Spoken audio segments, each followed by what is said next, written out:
Hello everyone, hope you can hear me. Welcome to Contracts in C++26. We are finally here. Hope you've enjoyed our lunch, as have I. So finally, after a very long, 2 decades long journey, we finally have the big news with Contracts in C++26. Now, this was originally intended to be an MVP in the original sense of minimal viable product. It's gone a bit beyond that. Not yet all the stuff that we'll be seeing in C++29, but I chose to call it a meaningfully viable product. Short self-presentation. My name is Andrei Zissu. I come to you from Israel. I've been a member of the Standards Committee for the past 3 years. I've been particularly active in SG21, which is the contract subgroup. I'm not one of the main authors, but I've been active there, and there have been several proposals of mine. I work at a cybersecurity startup called Morphisec, which provides defense by hiding system resources. So if an attacker gets through, they will both fail to find what they're looking for and get caught in the process. Now let's go down to business. Just a few short words first. I will be trying to do some gentle dive into contracts without going into too much technical details, as much as that is possible, because there are lots of technical details. I will be giving you some background into some of the controversies that were encountered along the way, some arguments and counter-arguments, and some proposals which ultimately weren't followed through for various reasons. I will go light on the terminology, but we'll need to cover a bit of it.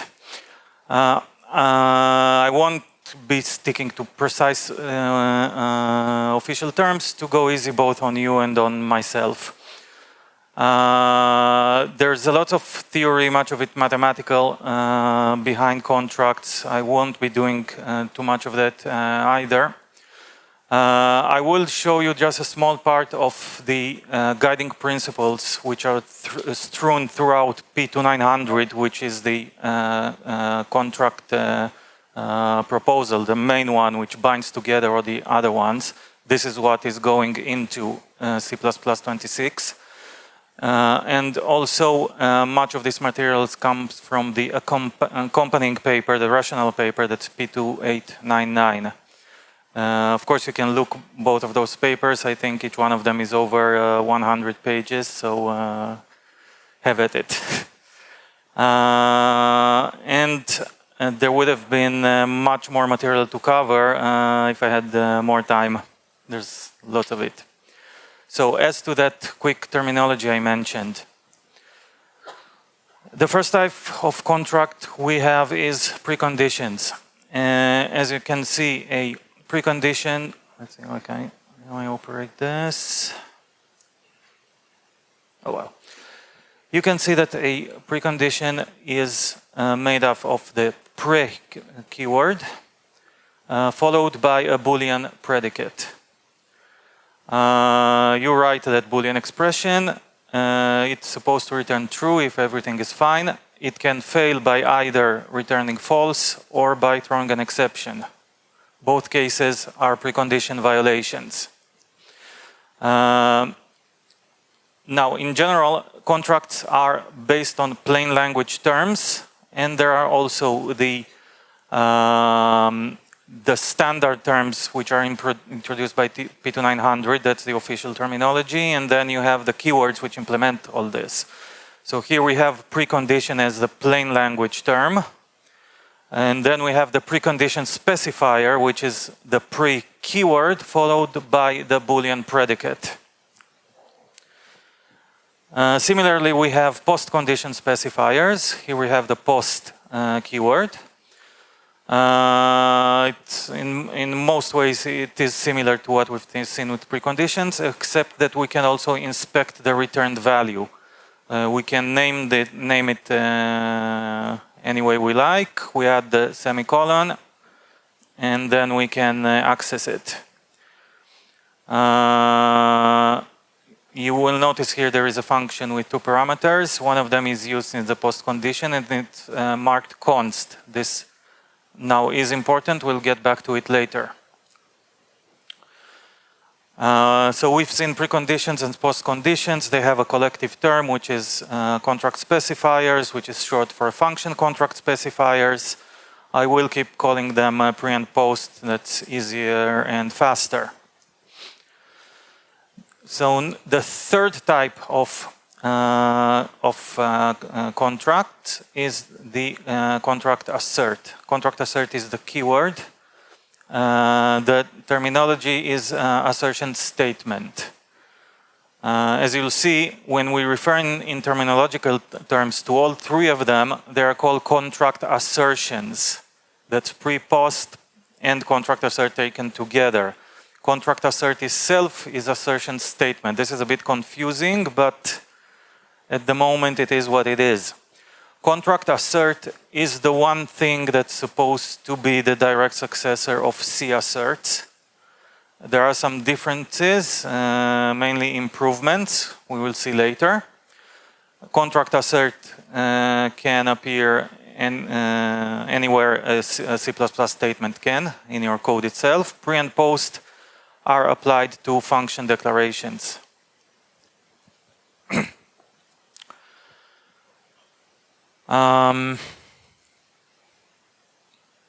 Okay, I've covered this part. I'll just say that in general, contract assertions, I will refer to them in the slides as CA. That takes up less space. Okay, now we go to the contract predicates. So again, the contract predicates are the Boolean expression, without which there wouldn't be any contracts. This is normal C++ code. There isn't any special language extension to be used there.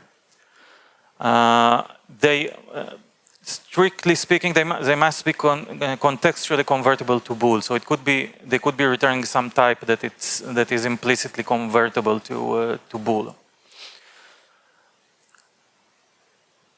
Now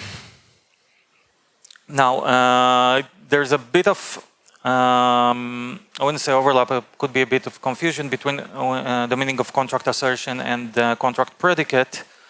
We have the predicate, which is the Boolean expression. The contract assertion is the whole construct.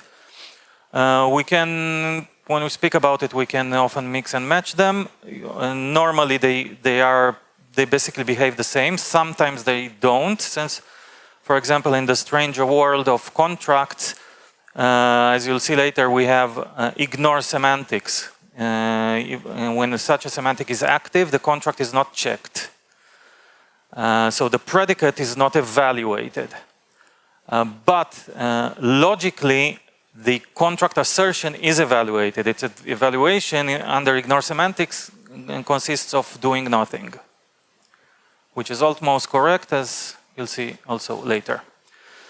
Now to the fun part of bike shedding history. Bike shedding, to those in the standards committee, is a well-known term which refers to the hard effort of coming up with good names. This often generates into free-for-all wars.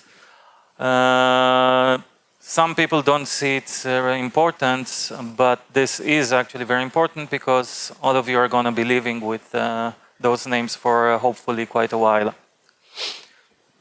Contract assertions were initially named contract checking annotations, CCA in short, until someone came up with an objection that annotations in the language, this doesn't quite fit the bill. Annotation is something that the compiler, it's basically its attribute, which the compiler is free to ignore.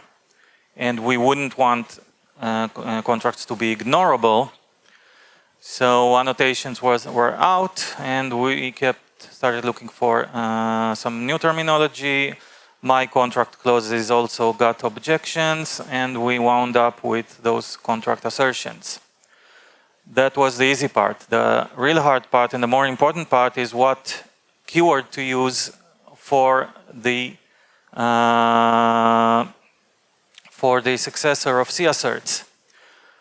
Now, most languages just use assert, and we would very much like to do that, but we can't because there is already a macro called assert, and all hell would be breaking loose. There might be some future solutions for this, but for now, we came up with contract assert. In order to get there, over 40 alternatives were explored. This is the first part, yeah, it's just about 20 here. I got a little bit clever with CC assert. You can see by now where the CCA part came from. This is the second part. I hope I covered them all.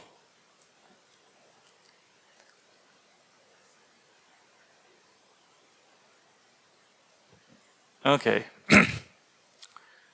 And finally, we wound up with two finalists, contract assert and assert expert. I personally voted against assert expert since it seems to resemble const expert, but const expert means something else that would have raised some confusion in my mind. As you'll see later, contract assert is a statement. Therefore, I believe it's a particularly good thing that we didn't call it assert expert when it's now a statement and not an expression. Okay, now we get to some syntactic restrictions. Multiple declarations. So when you, this applies to pre and post. Pre and post must be placed on function declarations. Now, if you want to have a precondition or a post condition, what you must do is place it on the first declaration. First declaration is a matter of point of view, is a place from which no other declaration is visible. It's the first one that the compiler encounters. And this might vary from different translation units depending on your include order. So a given function could have more than one first declaration. Now that's where you must place it. You are entitled to repeat that in redeclarations. That can be very useful, especially for code clarity. You don't have to, but you are allowed. Now, if you do opt to repeat your contracts, the repetitions must be equivalent to the original. Equivalence mostly means token equality, as in having the same characters, but you can deviate by renaming your parameters and the return value, as long as it's clear to the compiler that you're referring to the same thing.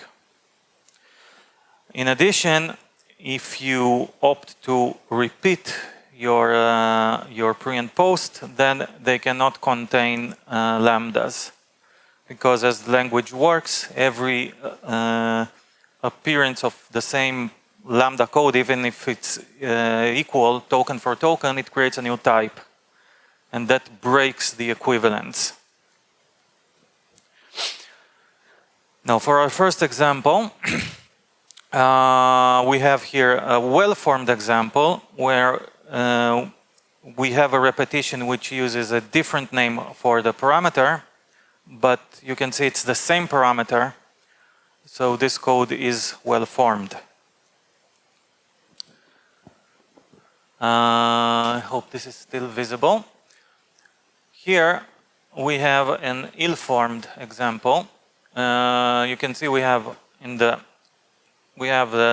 first declaration we have two parameters called x and y. The precondition refers to y. In the redeclaration, the precondition refers to x. Those are different parameters, so there is no equivalency. so the code is ill-formed. On to semantics. This was one of my favorites. So constification is one thing that almost managed to leave us without contracts once again. Ultimately, some consensus was reached. This created lots of arguments, and this also created this epic and very often repeated autocorrect fail.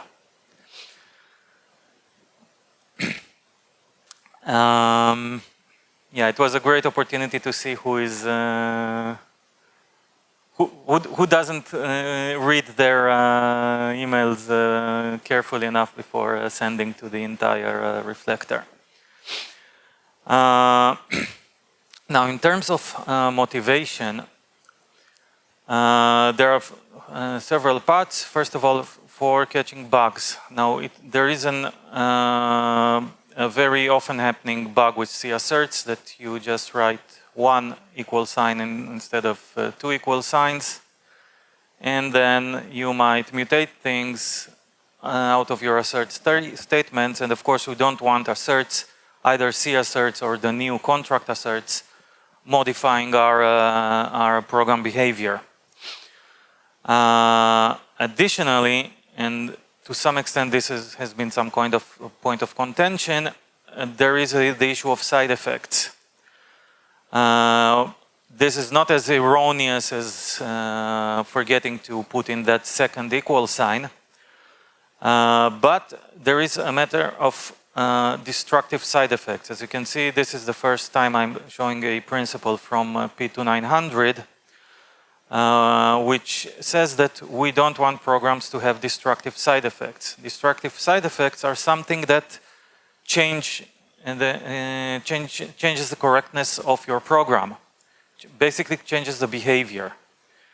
And that behavior could be in matters which are important to you, could be no longer equivalent to what you previously had. So by the very fact that you've introduced a contract, you are now getting a different program. Now, you don't want, obviously, to introduce bugs in your program, but also if you change the program, then what are your contracts checking? They should be checking the same thing. And this program correctness thing, sometimes it's open a bit to interpretation. If you're just adding extra clock cycles because you've introduced an expensive contract check, then is that affecting program correctness or not? Your mileage may vary on this one. Okay, next about constification. As to its effect. Constification affects everything visible outside the contract predicate. Similar in the same manner as constness in the language itself. Constness in C++ is shallow constness, which means that, of course, value variables are affected by this. Also references. Pointers are affected, as in the pointer itself, but not the object it's pointing to. This is a confusion already inherent in the language. It's also one of the objections to constification. But there's probably not much to be done about it. Having a contract in a function, constification affects function parameters, local variables, also globals, which were originally not included in constification, but that exclusion was deemed confusing, therefore globals were added to this. Of course, everything defined locally within the contract predicate itself is not subject to constification. As you can see in this example, on every line here there's an attempt to assign something to something affected by constifications. All of those are ill-formed, other than the two cases where there is a pointer involved and the assignment is to the pointed to object, therefore constification does not apply there. Now every such powerful feature requires probably some escape hatch. And for now, the only thing to be on the table is a const cast. We obviously don't like doing const cast to remove constness. It could get us into undefined behavior, and it's ugly. However, one thing to be aware of is that const cast is safe and does not lead to undefined behavior if the original object is not const. Now here we have constification applied in a manner similar to member function, to non-static const member functions. So in such a case, if the original object is not const, you can remove the constness if you really have to, and you won't get undefined behavior. But of course it's tricky because you need to know the constness of the original object. One thing to mention is that I think that's similar to member functions. If you apply the decal type specifier to an object which was originally not const, you will get the truthful answer whether it was const or not. So as I previously mentioned, you don't want to create a new branch, a new code with your contracts, therefore raising doubt to what you are actually checking with your contracts. And this was one of the objections. You could have overloaded functions, const and non-const, which do different things. Usually this is a design stink. You don't want to have such code, but such code exists out there, and we want contracts, especially on bad code. That's where they might be most useful. So this was one of the objections. What exactly are we checking? We might get surprising results, different results with contracts or without contracts because of constification. And then we got into some, let's call it, in this place, theological arguments. Do we want to find bugs, or do we want to and force users to write correct code? Do we want to educate users? So there was lots of back and forth on this. We wound up with what we did.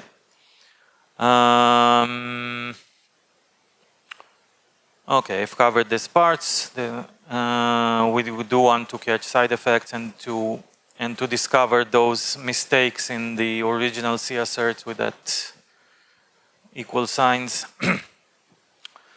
As I mentioned, there are objections of the confusion caused by the shallow constness, but this is already in the language, and then we're not going to create a different language to be used only in contracts. We have enough of that with templates already.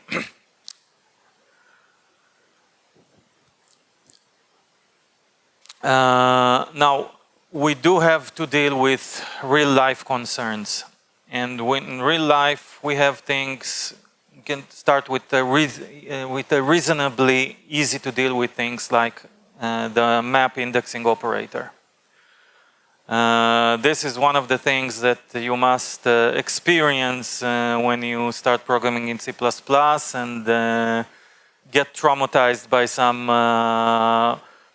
map element being default constructed unlike what you had in mind, and then you learn to use the at function instead of this, but there's your solution. Constification will find this because the indexing operator is not const, and then you can use at and you're scot-free. But things are not always as easy. There's a lot of non-const correct code out there, and C code, OS APIs, and so on. And there's also things like logging, which may naturally not be const. And you may want to do logging from constant predicates. Should you? I don't know, but you may want to do that. And there we go again into this controversial const cast escape hatch. There were other proposed escape hatches. They won't be making it into C++26. There was a proposal to have a mutable keyword, that if you had that, the entire predicate would not be subject to constification. Or on a more fine-grained scale, to have a no const operator. That's probably the better solution that I hope will make it into C++29. No const would remove, would cast away the const only if the original object is not const. That would be the safe way. It's partially doable with a macro, but that doesn't work in all cases, so this does require a language solution. Postconditions. So postconditions have this unique quality that they are able to refer to the return value. They are able to do so via a given name. Basically, they give an additional name to that value. That is similar to how references work, except if you try to do a static assert and ask, is this a reference via a trait, it will tell you it's not a reference. It's an additional name for the same returned object, which may already have a name, but not necessarily so. Even if it's an unnamed temporary returned on the fly, you are still able to give it this name inside the post condition and inspect it while it's in flight on the way to being returned from the function. This is the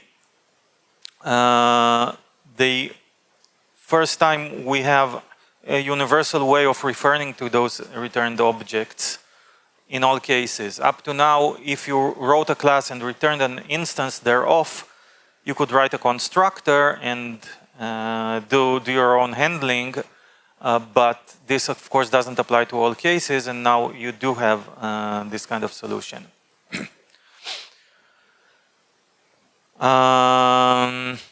Okay, as I've said, this is the decal type won't see this as a reference. It's similar to how structured bindings work. You can see here how const cast works in this case too.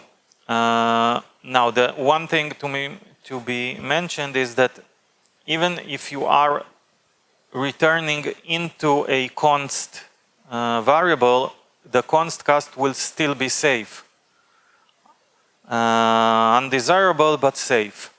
And we can see two examples here. We see a function that is returning into a const object, and we see a function which returns a const. In both cases, the const is applied after the return, but when we are in the post condition, the return variable is not yet bound to the target variable. Therefore, it's not yet const, and therefore the const cast does not lead to undefined behavior even in those cases.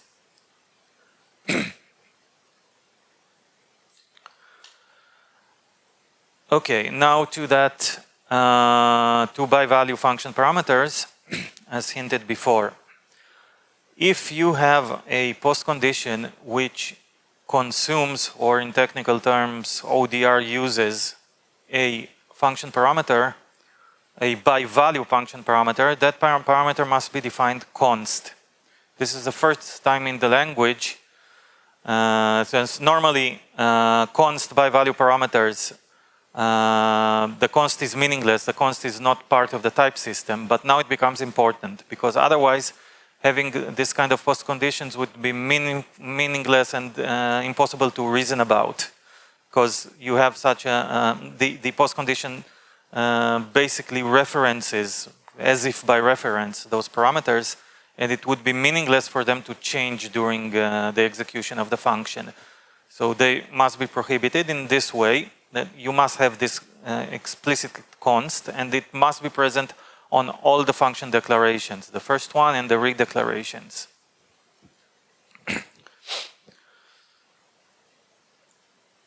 In the future, we don't have this in C++26. We may have so-called contract capture clauses where we'll be able to specify other types of capture. So for example, post conditions will be able to, same as by value lambda captures, will be able to capture a copy of that input parameter, and then that parameter won't have to be const. But for now, we do have this restriction. Now to what we're here for. So first of all, how do contracts affect function evaluation? This is a rough sketch of the order of things in functions with contract assertions. So first of all, we have, let's see if I can use this now. Yep. So we have the function call. First thing is initializing the parameters. Then we evaluate preconditions, and then we execute the function body.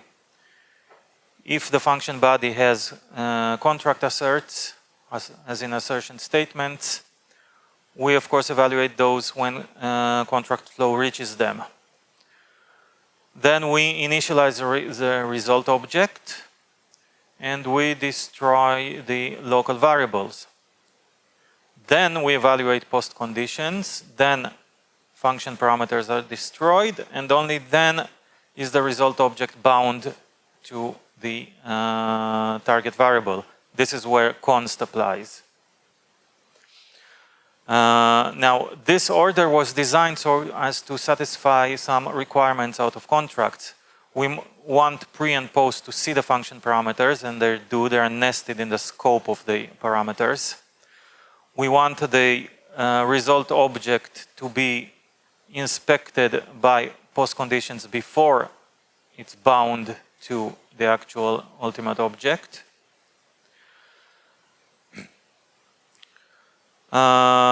We want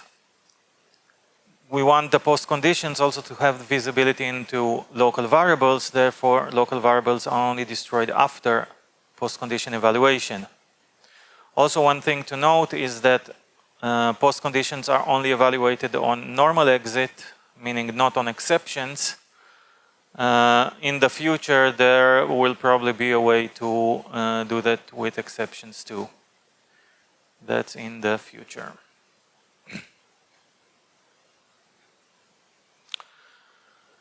Now to how evaluation contract semantics are selected. First of all, which semantics do we have? Right now we have 4 standard semantics. First of all, we have the ignore semantics. The ignore semantics in general means do nothing. The predicate will not be evaluated. But that's not quite like commenting out a C assert, because this code must remain well-formed. This is very important. This prevents the code rot, which is very prevailing in C asserts. You have a C assert, you comment it out, a year later you want to uncomment it back in, and then nothing compiles. This will not be happening here. It must always be well formed. It's also ODR used, which means in some cases if you have, it might cause some so-called side effects. The one case I'm aware of is if that contract predicate instantiates some template class, and that class has a non-static member, a static member, then that member will be will have global lifetime and will be constructed due to this contract assertion, even ignore semantics. So that's something to be aware of.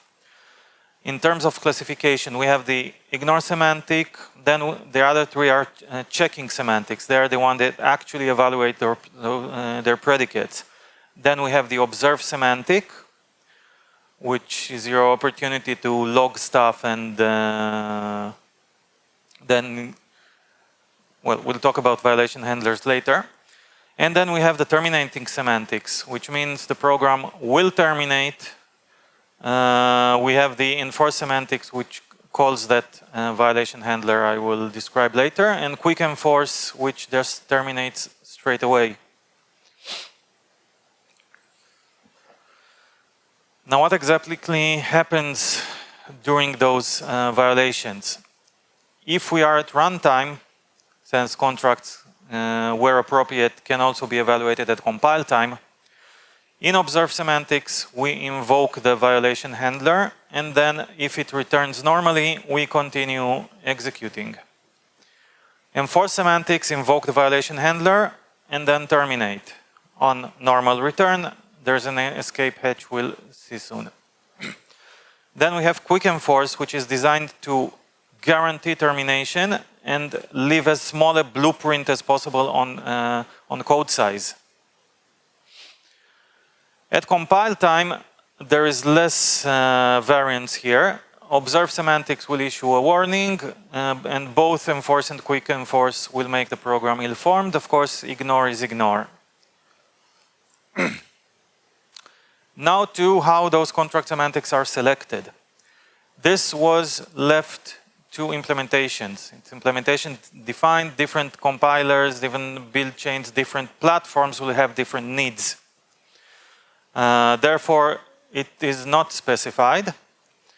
It can happen at any build stage, and not only at build, it could be happening dynamically at runtime. You could have some logging utility, which at runtime you change your filters, whatever, debugger. It can change them on the fly. It's up to implementers. Any such outcomes would be considered fully compliant. Nowadays, we usually have build modes, as in debug and release. We can keep using those, but we don't have to. Because those contract semantics were designed to be independent from build modes. It started off at build modes, and then about a couple of years ago, smart people came up with those evaluation semantics, replacing the previous build modes. There is a great deal of liberty in when these different semantics may apply. You could have the same contract assertion. You could have in the same translation units different contract assertions with different semantics, or even the same contract assertion at different times might be evaluated with different semantics. In terms of compliance, compliant implementation can offer any of the four semantics. Could be as little as one of them, or of course all the four of them, which means that even an implementation which only offers the ignore semantic is still considered compliant. You won't get any actual contract checks, but you will get the guarantee that your contract predicates are well formed at all times, and you might get those ODR use side effects. One important principle is that however the semantic is chosen, it must remain undetectable at compile time, so that the program logic cannot be affected by them. This is principle 3, concepts do not see contracts. You can't do any if const expers fine have concepts depending on this, can't affect your logic in any way. Now to elision and duplication of contracts. Any contract assertion, and this mainly applies to pre and post, may be evaluated from 0 to any number of times. Of course, assertion statements can also be evaluated either 0 or 1 time. I doubt there is any use case for them being evaluated more than 1 time. But pre and post could be evaluated any number of times. This is mainly important for supporting different independent caller and colicide contracts. You want them to be decoupled. You might be writing an application and you're using a third-party library. Each one of them comes from different authors and may be compiled differently and with different contract semantics, and they must be They must have the possibility either you could have ignore semantics on both sides, then you have zero evaluation.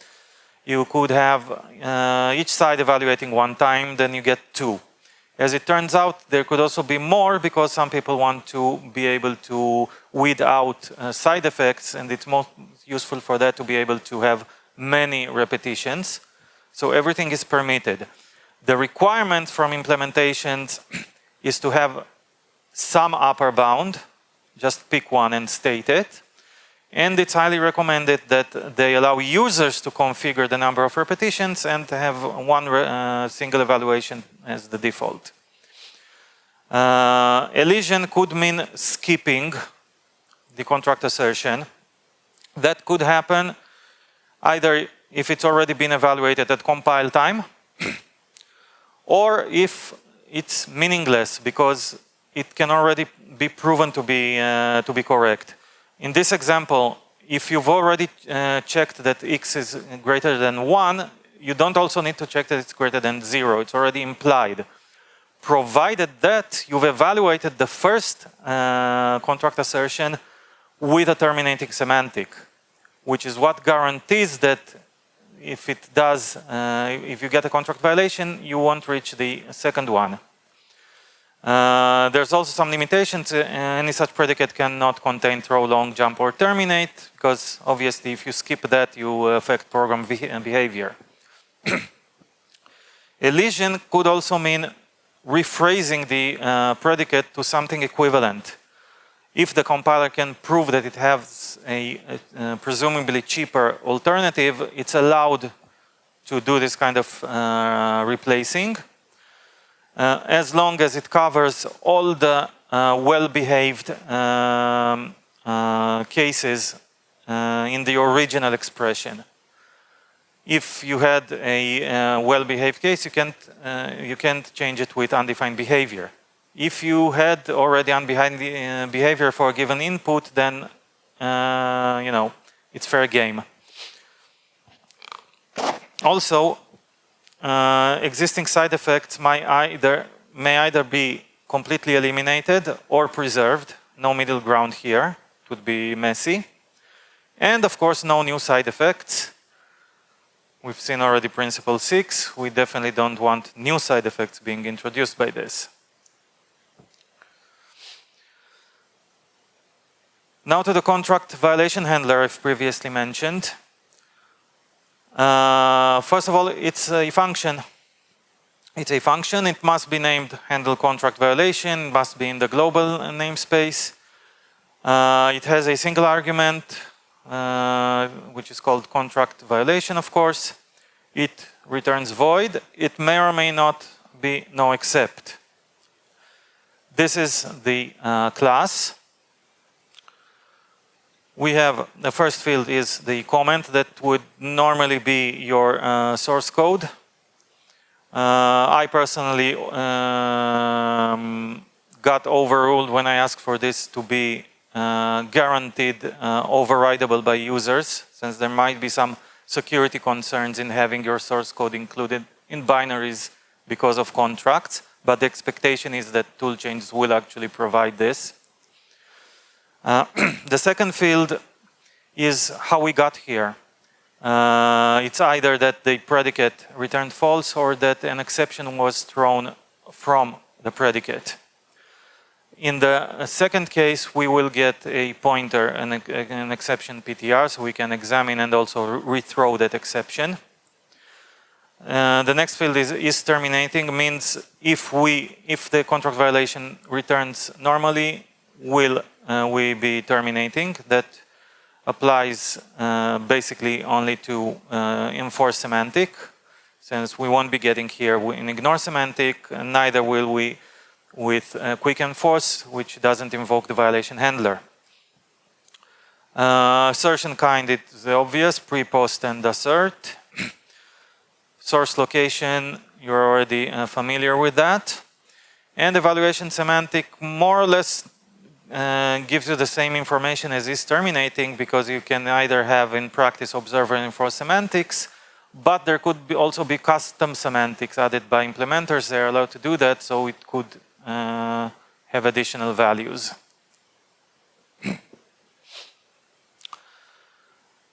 Implementations must provide default violation handlers. You will always have that available. The recommendation, of course, is to have some diagnostic from those default handlers and to have them no except, but again, that's only a recommendation on both counts. Those default handlers cannot be directly called by user code. You don't have a definition of this function, so you also can't take its address. But there is an invoke function. It can be called. In practice, you can only do that if you create a custom violation handler. I'll cover that in a minute. What that means is that you write your own violation handler, and as such, you can get a violation, a contract violation object as a parameter. You need this one in order to call invoke default contract violation handler, and there's no other way. You can't construct this object by yourself. So only if you implement your own custom handler can you then invoke the default one from there.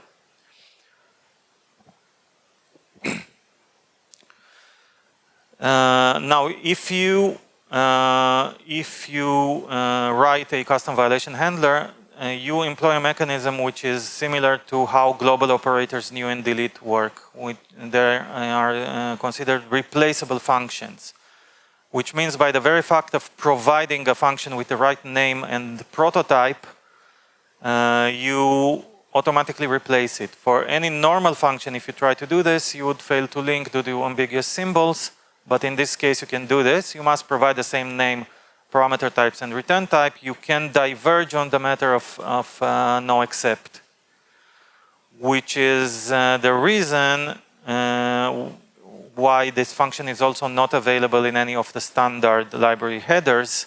You don't get to see the declaration of the contract violation handler, but you can obviously link with it, and if you provide a custom one, it will override the default one. And platforms are allowed not to allow you to replace the violation handler, presumably mostly for security reasons. If this replacement does occur, then it does so at link time, as runtime is too dangerous to do in terms of security, and compile time is not feasible because you might have application and the libraries built at different times with different tool chains and so on, so it's hard to stitch those together. Okay. One important point is that if you do replace the violation handler with a custom one, you have a very short build time. You just recompile its own translation unit and link, and that's it. You don't have to recompile the whole thing, which would have been a major deal breaker for contracts. As to requirements from the contract violation object, as I said, it can only be produced by the compiler itself. It will never reside on the heap. It can reside anywhere else. Obviously, you could have contract violations due to heap exhaustion, or you could have heap exhaustion causing contract violations and so on. So putting such a thing on the heap is not a good idea. You are guaranteed not to have lifetime concerns within the contract violation handler. You can access, of course, the contract violation and then any object it points to. And exception in the contract assertion itself, as we've seen, they are caught and treated by the handler. They do not automatically go past that handler. You can rethrow those exceptions if that's what you wish to do. Now this one is about lying. Contract violation handlers, one of the things they can do, as we've seen, is to throw. And this is by design, since at some point Bjarne himself raised an objection that there are some systems which cannot afford to terminate. Now, why would such systems, such as nuclear power plants, why would they be employing termination semantics? Well, termination semantics is perhaps not the best name we could have chosen. Perhaps we should have been enforcing semantics. The most important part here is not the termination, but the fact that they guarantee that the immediately following code will not be executed. If you've placed a contract, it's very likely that if you get a violation, the immediate code will contain undefined behavior. And you'd rather not run into that. So a termination semantic guarantees in some way or another that you won't be executing the immediately following code.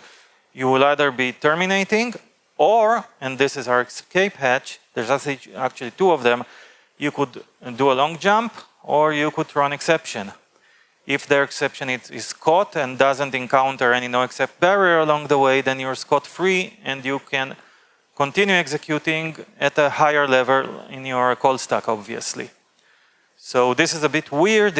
Exceptions are actually a means to prevent termination.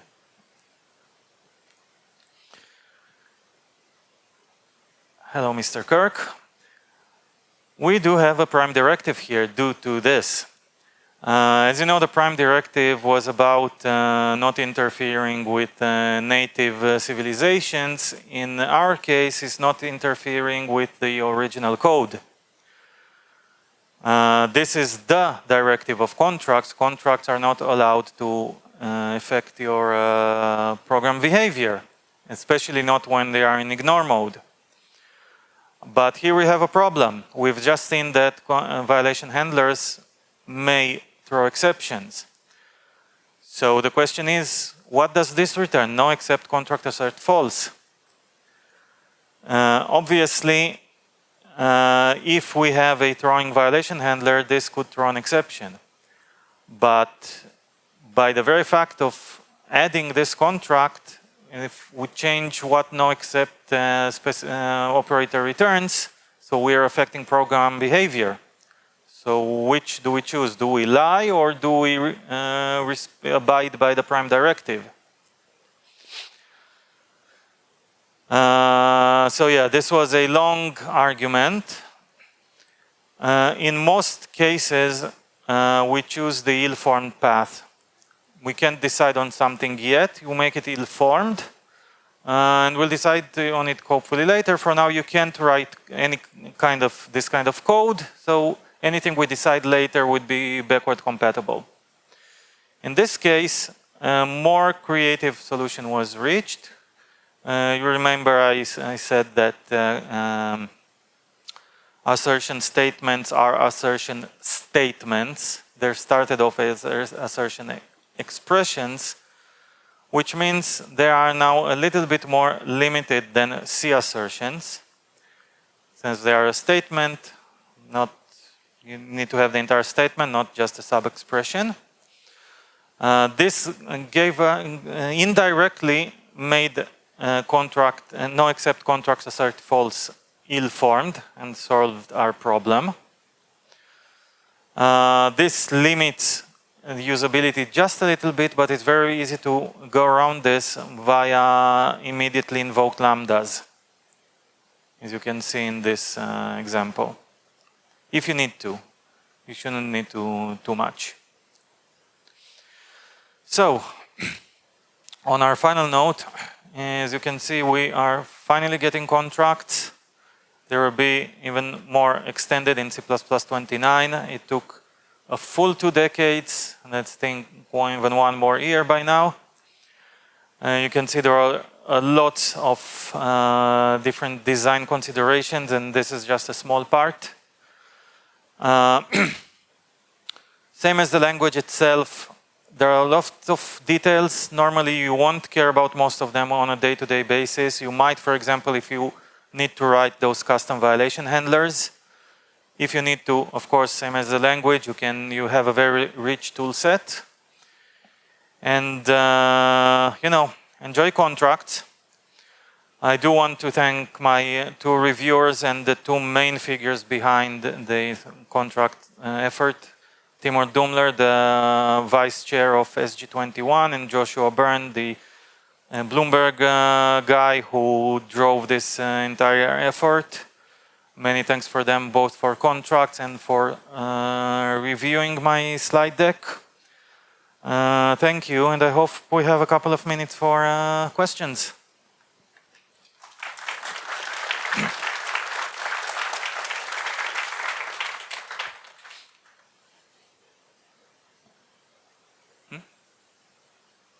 Alex? Someone was handing microphones, right?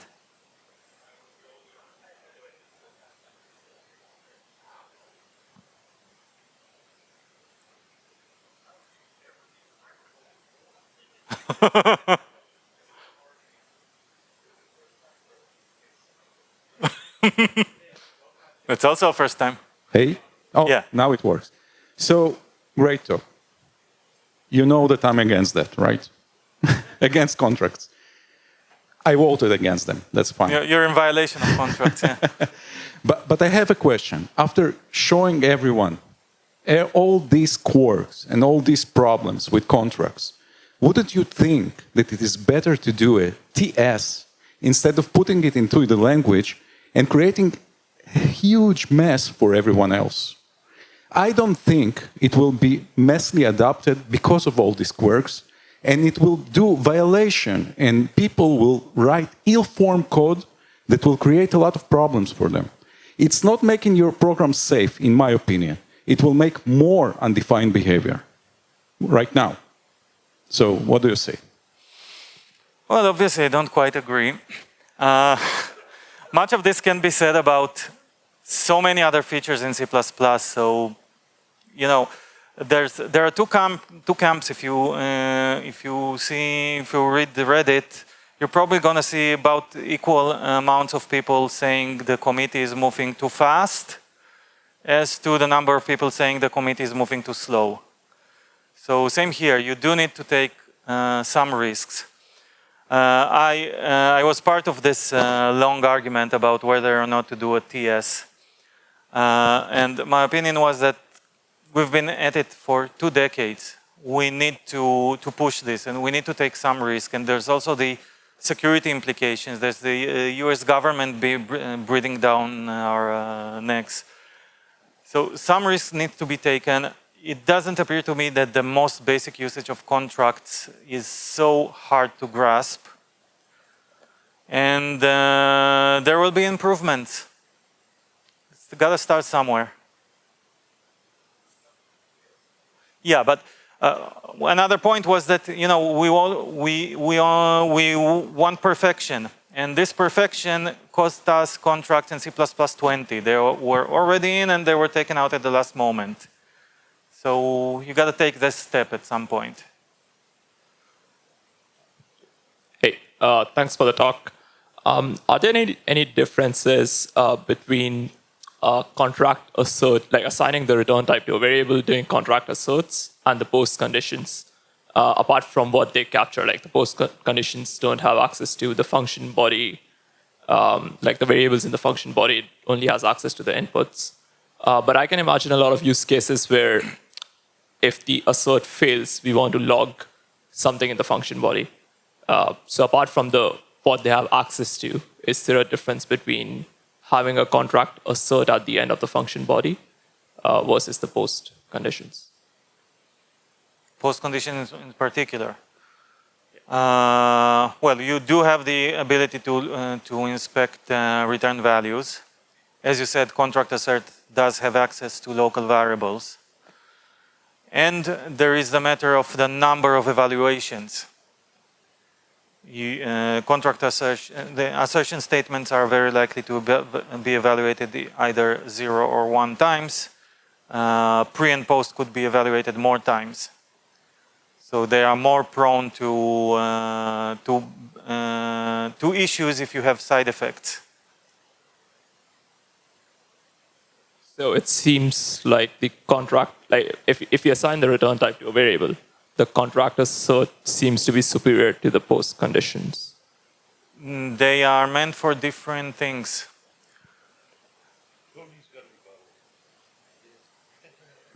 You know, show up at 4 when the next contract talk happens, and I'll make it seem like contracts are perfect.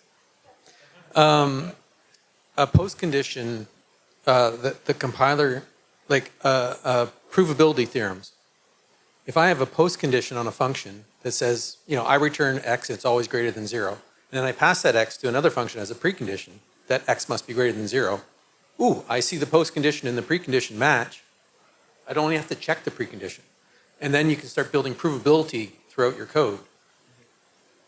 It's probably not going to happen with a contract assertion. If you put like, I assert inside my function that x is greater than 0, a bunch of provability stuff's not going to see that. They're only going to look at the pre and post and tie them all together. So that's the advantage of post. There's also another important difference. Both pre and post are externally visible. Assertion statements are part of your implementation. They are not visible from call sites. And this matters especially if there are different evaluation semantics on either side. Thank you.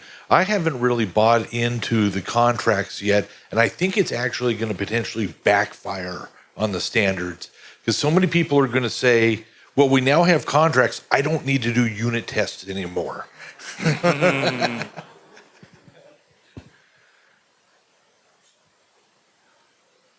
Do you need an answer to that?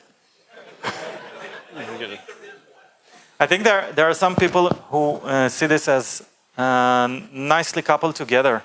You could write a unit test, same as today, you can write a unit test and also have C asserts. And part of the thing is that you want those asserts to not fire. Now here, this is part of why the Lakos principle, what do they call it? You don't place no except on most functions. This becomes important as it turns out some people like those Bloomberg guys like to do exception-based testing. So nowadays it would be an assertion, in the future it would be contracts with throwing violation handlers, and they would be expecting those exceptions in the unit test itself. So then you have unit tests and contracts nicely coupled together.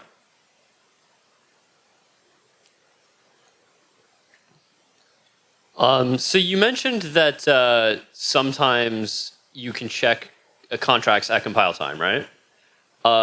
When does that happen? Like, what are the cases where that is happening? And is there any circumstance where it's required that they be checked at compile time? This is one of the sections I was unfortunately forced to take out due to lack of time. I don't remember all the complete requirements. If you want, you are more than welcome to write in the channel. I'll dig it up later. There are cases where you must have compile time execution. Let's say you have a, obviously if you have a const eval function with contract or a const expr which is invoked in a manifestly const context, such as its return being used as an index into an array, then in this case the contract must be executed at compile time. And if it cannot, because the contract expression itself is not compile time, then it makes the code ill-formed.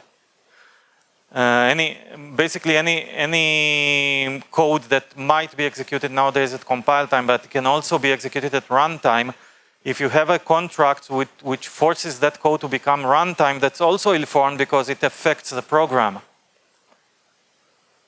That's part of it. Thank you for the talk, it's great. I'm curious about the side effects in the contracts. I think like allowing them is extremely dangerous, and I'm curious if there are any examples of the side effects that are beneficial that you actually want to have. I imagine like logging, maybe something for debugging, maybe something else. Yeah, I think you about said it, but as I said, it's about real time. There's lots of code there which might be, which doesn't change any parameters. You can open, I'm pretty well familiar with WinAPI.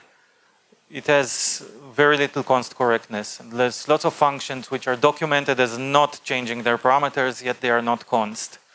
There are even things in the standard itself, some people pointed out on the reflector, which are not const, although in practice they don't make any modifications. And beyond usability, it seems it's also very, I think people like Tony can attest to that. It's very hard to implement and to make it usable. At one of the last ISO meetings, a few of the hotshots got together at lunch and put together a 2 or 3 page paper which explored what it would take to enforce no side effects, what restrictions that would place on the language. And it left the language with more or less mathematical equations. And they presented it and put it to the vote after lunch, and well, it didn't pass. It's not so usable. Thank you. I think that because the contracts can be not evaluated or evaluated multiple times, you can kind of very easily shoot yourself in the foot. Which is exactly why you don't want side effects. Yes. Thank you for the talk. So I have some questions just to make sure I understand. You said there are 4 modes or 4 different semantics for how they can be handled, but then in the syntax there's no way to specify which mode you want for that particular contract assert. Is that by design so that it's completely left to the implementation? Right now it is. In C++29, we are likely to get contract labels. Those will allow you to place to such restrictions. In most cases, the idea is that you don't want that. You do want those to be set by the application owner and not specify exactly how the contract will be handled, either in terms of evaluation or of handling violations. Okay, cool. And then for the 4 semantics, are they, I guess you did kind of informally define them, but are they formally defined, the 4 different semantics? Yeah, in P2900. Okay, And also implementers are allowed to add non-standard semantics. Okay, cool. Thank you.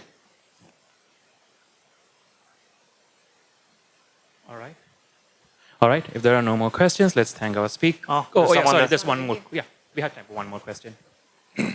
I'm just waiting. Thank you for the talk. It was a great one. May I ask about, is it possible to overload concept? Or, inherit them, make some hierarchy for having some stronger concepts than some, in opposite, some wider concept, then narrow them down? And another question I had, can post-condition affect the returning value? If we, for example, assign instead of check the value, if we assign something in post-condition, will it affect the returning value? Yeah. Thanks. Okay, so the first question, if I understood correctly, I think you're looking at something similar to ordering exception handlers. Like you would put the most specific one first and then go more and more general. So no, contract assertions, including pre and post, are done in the order that they are declared. They could be done with different semantics, but they do run in order. What was the second question? Right. Okay, so you have constification. Constification also applies to the return object, and as I've shown, you can cast away that constness. It actually, with the return object, it's perhaps more likely to be okay, because if the target object is const, that constness does not yet apply. So you're likely to be fine, but try not to do that. All right. Thank you, Andrei, for the great talk, and thank you for the great questions. If you have any more questions, feel free to talk to the speaker. I'm sure he'll be happy to answer more questions. And also write them in the channel. Yeah, as well. All right. Thanks, everyone. Thank you.